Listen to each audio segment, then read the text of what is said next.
महाकाव्यों का युग। हिंदू रामायण को त्रेता युग की तथा महाभारत को द्वापर युग की कृत मानते हैं। वैसे तो महाकाव्यों के रचना काल के विषय में व्यापक मतभेद है, किंतु यह माना जाता है कि रामायण की रचना ईसा पूर्व चौथी शताब्दी में हुई तथा इसका अंतिम स्वरूप दूसरी शताब्दी ईस्वी के लगभग निश्चित हुआ, जबकि महाभारत की रचना का मूल समय भी ईसा पूर्व चौथी शताब्दी माना गया है एवं इसके वर्तमान स्वरूप की तिथि चौथी शताब्दी ईस्वी निर्धारित की जाती है। इतना स्पष्ट है कि महाकाव्य काल को वैदिक काल के बाद और बौद्ध व जैन धर्म की उत्पत्ति से पहले का काल माना जाता है। अष्टविवाह। प्राचीन भारत में 8 प्रकार के विवाह प्रणाली प्रचलित थी। इन्हें अष्टविवाह कहा जाता था। ब्रह्म विवाह, माता पिता द्वारा वर चुनाव, समान वर्ण में अपनी वयस्क कन्या का विवाह करना।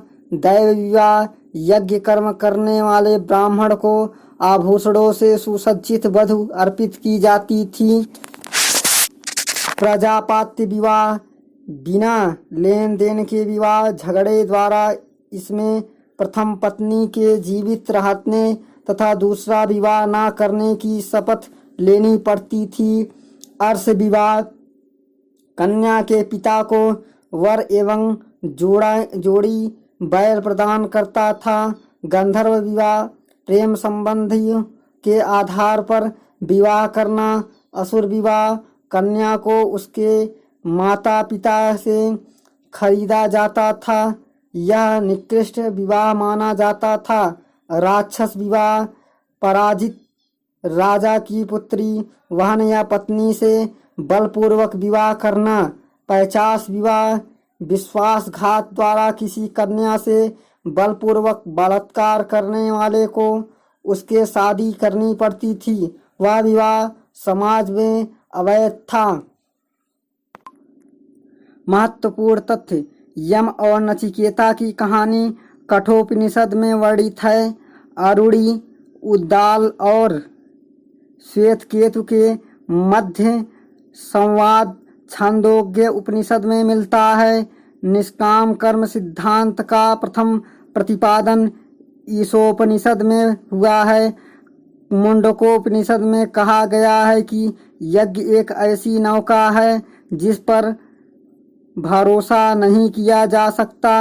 छंदोग्य उपनिषद में पहली बार देवकी पुत्र वासुदेव का चित्र आया है। सत्यमेव जयते मुंडकोपनिषद से लिया गया है।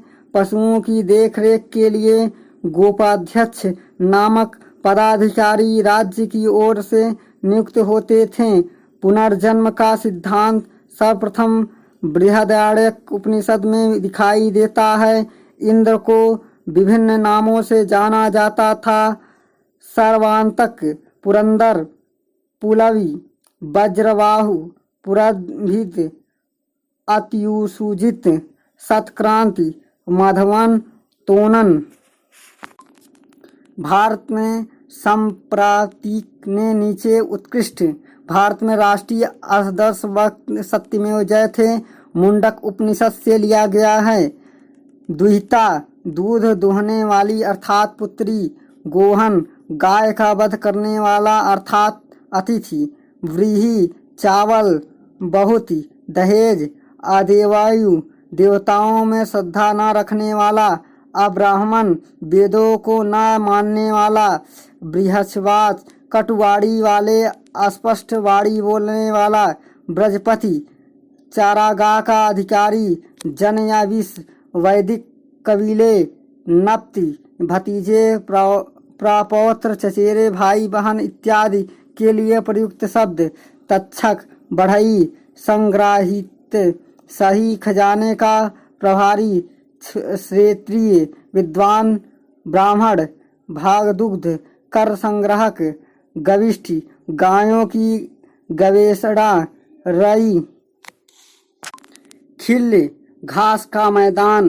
पर्जन्य, वर्षा के देवता, व्रत, गढ़, ग्राम, नागरिक, सेना की टोली, उग्र, जीवगृह, पुलिस, हृतराशिगोप, वरुण देवता, कृतवास, चर्म धारण करने वाला, अमाचु, जीवन भर अविवाहित रहने वाला, स्पर्श, गुप्तचर, गव्य एवं गतिव्य, चारागाह, ओरदर, अनाज नापने के बर्तन, वेकनाट, सूदखोर, गौदी, भैंस, ब्रिज बीजन और गोप्त, चारागाह, बड़ा गोजात, देवताओं की 4 श्रेणियों में से एक, पालागल, संदेहवाहक, छत, राजसी, गृह प्रबंधक, अक्षवा, पासा फेंकने वाला, बाद में लेखपाल हो गया, और महिषी, मुख्य रानी, प्रवीरत्न, धातु की चोंच वाले